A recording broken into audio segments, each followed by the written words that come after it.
What's going on, guys? Giving you guys a quick update here on the 2015 Charger. Still waiting on that intake manifold. Still contacting Holley. They said the ship date is February 5th now, so I should expect to receive that. That part number 837251. Again, that's the Holley Sniper intake manifold. I bought the other one for an LS cable-driven throttle body. Obviously, it's not going to work for this. I'm not going to run a standalone ECU or anything like that, so I'm just running BBK. I think it's 87 millimeter throttle body, so I'm going to stick with that. But hopefully it gets a little more power out of this thing. I know that people do the 6.4 manifold, but I know everybody talks about RT life, but I know he does a 6.4 manifold on his with a 397 now, which is pretty sick. But for now, it's just going to be a 5.7 cam. It's got the 392 cam in it with MDS. So I heard lifters go bad after a while, so I will be replacing those as well with non-MDS lifters. So just so far, it's got the Diablo Trinity handheld with the Predator programmer, so still need to talk to Jay Green and get the aftermarket tune for that. So he recently upped his prices. It is what it is. I waited too long, but that is what it is. Again, 392 cam. You see Speed Logic's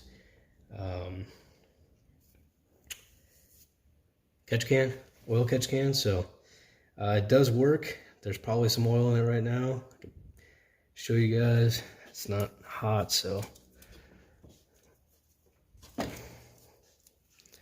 But everybody asks if these things are a necessity or not. I would definitely say they are. I probably took this off a couple weeks ago, and probably just enough to fill the bottom. Didn't really measure it, but that's your catch can right there. So for those of you guys say it doesn't work, that's proof. It's right there. That's a pretty good amount of oil that would have otherwise went right through the intake manifold. So it's real quick, showing you guys these things do their job, and so much so as Ford actually starts putting them on their higher end Coyote motors and that. So they definitely work. I didn't expect that much oil in there, honestly, but hopefully you guys can see that. But I'll be dumping that out with this oil change I have coming up. But again, just give you guys a quick update about that intake manifold. I know everybody's waiting on it. I am as well. So I don't think it's the first one. There are the race versions definitely installed. So hopefully they got some power out of them. We'll see. But we're gonna run it with the factory manifold, and then I'm gonna try to get an actual cold air intake. So I know a lot of K&Ns and that they just put the filter right here, and I will tell you this gets super hot. The coolant reservoir gets very hot. I haven't put a infrared gun on it yet, but it definitely gets warm. I actually built a little heat shield here just because I know that thing gets hot. So heat soak's a big problem when you have all these plastic black components. So this is the Hellcat lower. I mean, you can barely tell from the outside, but it does have the snorkel. I don't think you can see it in there, but the snorkel is in there. I'll see if I can retain it, at least the snorkel part, but otherwise I'm just gonna try to run the air filter in the fender wells. So but other than that, it's pretty much stock. So I'll be interested to see what that Sniper does in the meantime. So, but well, it's that. I do have a project going on in the rear of the car. You guys let me know. But these things, once you lower them, like this isn't even that low. Hopefully you see. It's not even that low, and I get weird tire wear, in this car. So lowered many Mustangs in the past, and I didn't get tire wear like I get with this car. So actually just bought another tire, and I'm gonna have to replace this one and then get another alignment because they wear on the inside. So every alignment I've had, they're like, oh, it's good, checks good, almost zero, from left to right, camber caster and whatnot. And you know, a couple months later I see just inner tire wear. So I'm not sure what it is, but just Ibach sport kit with bill signs. I didn't think I'd have a problem, but apparently I do. So with the rear being a 5-link Pro Kit, Ibach Pro Kit, so you can't fit 3 fingers, but 2 fit, no problem. I didn't want sport lines because, again, this is a daily driver. I didn't want it slammed.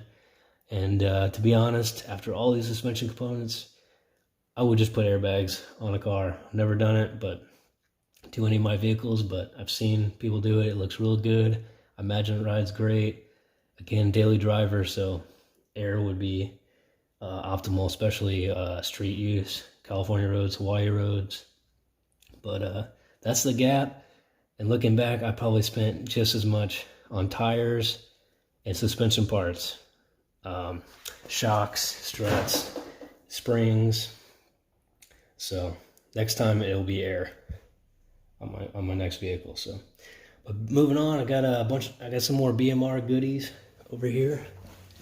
So again, here's these BMR LTA111H lower trailing arm, single adjustable. I think these, hopefully they're the double adjustable. I pay more for the double adjustable ones. That way the alignment shop doesn't charge me for torquing bolts and whatnot, more in labor.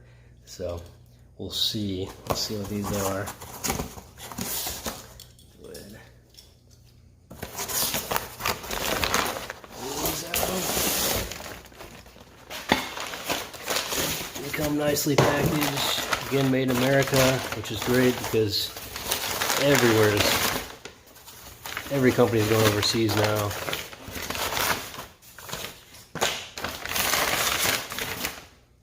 Let's open them up.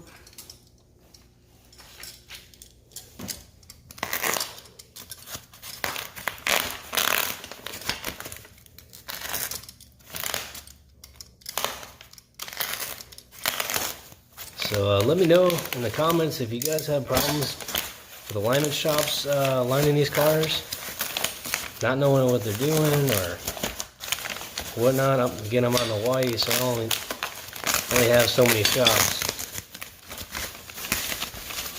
One-handed operation. So it's just great. They sent me the single adjustable. I'll go ahead and use it and just line it up with a factory one. Again, I'm getting a lot of sway in the vehicle as say I hit an uneven road from a highway, like a bridge. The car just sways back and forth real bad. At first I thought it was a sway bar, checked it out, it seems fine. I think it's just think it's the rest of the factory suspension components, the bushings and whatnot. So the majority of the rear end of the car is all rod ends now, so obviously these have no deflection at all, so we'll hopefully that fixes that. They look pretty beefy. It's just like it's MIG welded, which is fine. I mean, nice and heavy. There's some gussets there. So again, BMR, I recommend them. I think they make them all three of the big makes, you know, Ford, Dodge, and Chevrolet. So supposedly got the double adjustable, ordered those, but I think they charged me for the double and they sent me a single. So oh well. Again, I'll run them. So I have a whole lot of choices, but can't just go down the road and swap them out. But hang tight and we'll swap them out real quick. I'll show you the rest of the rear. All right.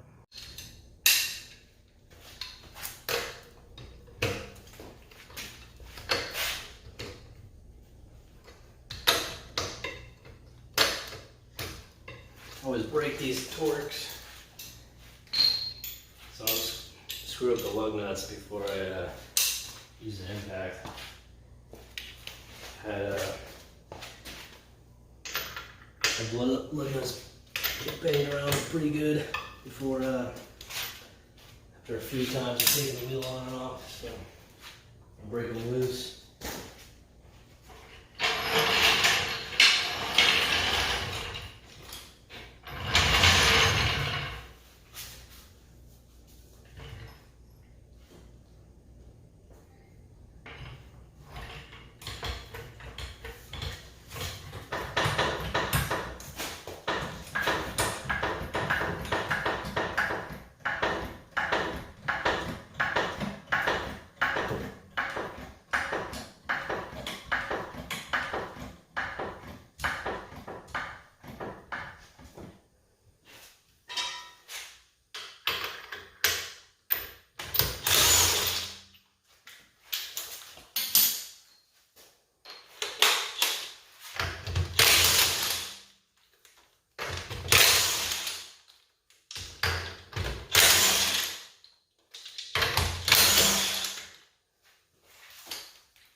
Just a little PSA, always use a jack stand, even if you're not going to be under the car.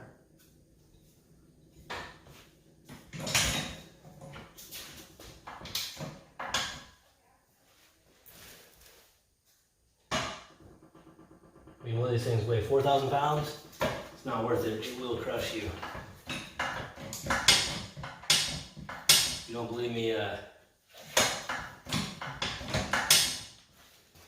search on Google. You'll find plenty of cars that have fallen off racks and everything else. And it's not a pretty sight. So just take extra 2 seconds, go to that jack stand under there, and that way the vehicle doesn't move.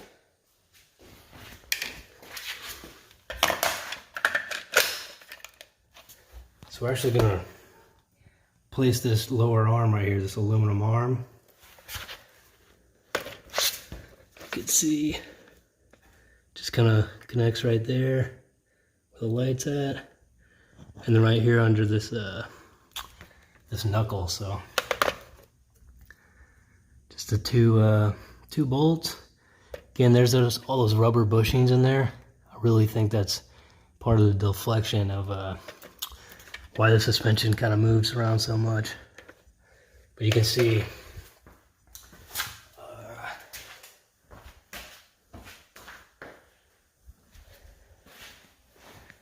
how much work I've already done with all the hammer tone parts.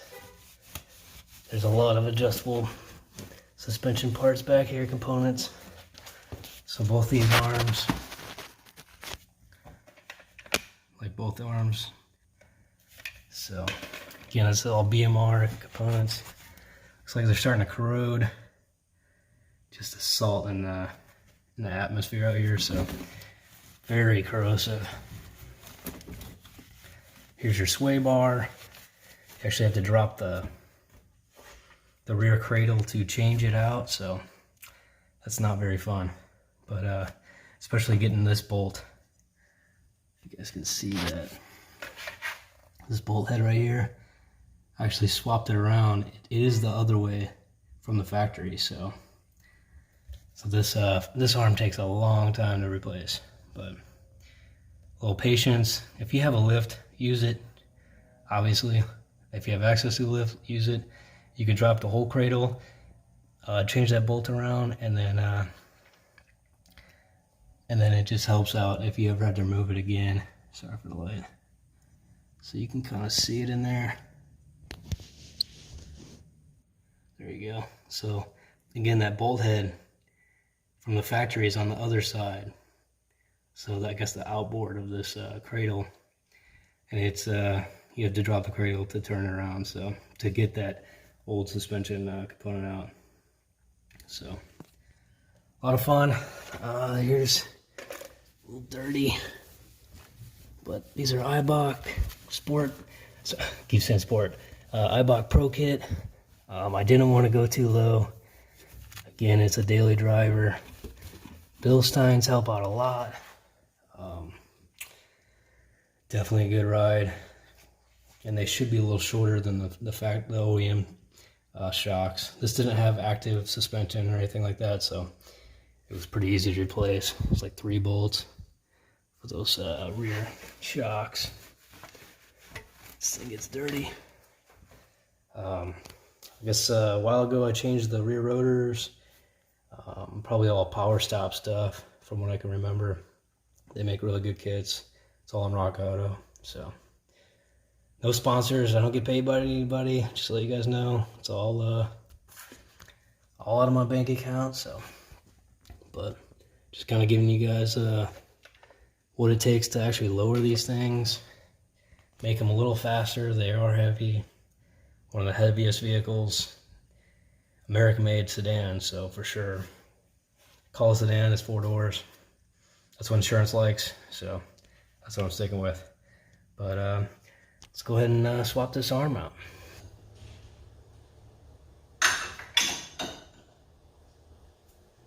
This little wrench trick, definitely in the Haynes Chilton manual. So, but don't try it at home.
Alright, so you guys can kind of see this.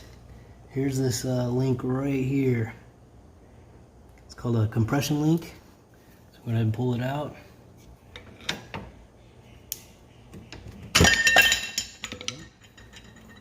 Instruction. But there it is. There's the compression link. Again, it has all these rubber bushings, so I'm hoping that's the culprit. And that bad kind of a swaying, kind of a violent swaying once you hit like a bridge on a highway or whatnot. You don't really notice it at lower speeds, but let's take it over here. What I'm gonna do is match it up pretty close to the factory using the bolts.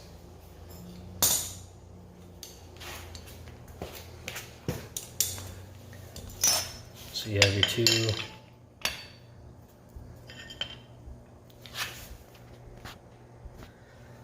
two compression links, factory. This is a aftermarket BMR piece. Cut the zip tie. You want to kind of get them as close as you can. You can do that by using bolts.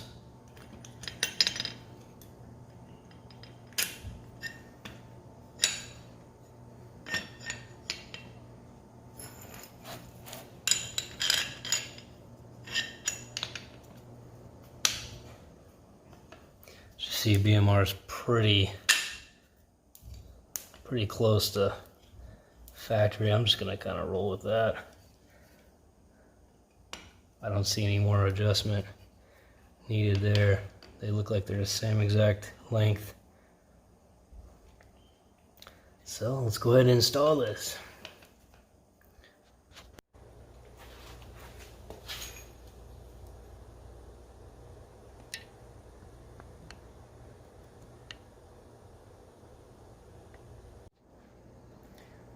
Alright guys, finishing up here, about to lower this side on the ground, and I'll do the other side off camera. But what we just replaced is that lower compression link down there. You got your two camber links up here. These are double adjustable. The compression link I just bought obviously is just single, but we'll work with what we got. Your sway bar in link is adjustable on both ends, so I think those are BMR as well. The only two parts I haven't replaced on here is this factory lower control arm and the factory toe link. So these both have a lot of rubber bushings in them. Maybe that's part of the deflection, maybe not. I know when I did IRS swap in my Coyote car, SN95, it had a Delrin bushing option. I wish these had it. They don't, so I have to work with rod ends, but it is what it is. You don't even really see a whole lot of urethane. This BMR camera link has some urethane right there, you'll see. But urethane's good. It does a little bit better than just OE rubber, but nothing like that Delrin or even the rod end. So hopefully this minimizes the deflection I get down the road, that swaying effect. So we'll see. If you guys like the video, make sure you subscribe, hit like. I'll keep you guys updated on that Holley Sniper intake. I'm excited about it. Can't wait for it to come in.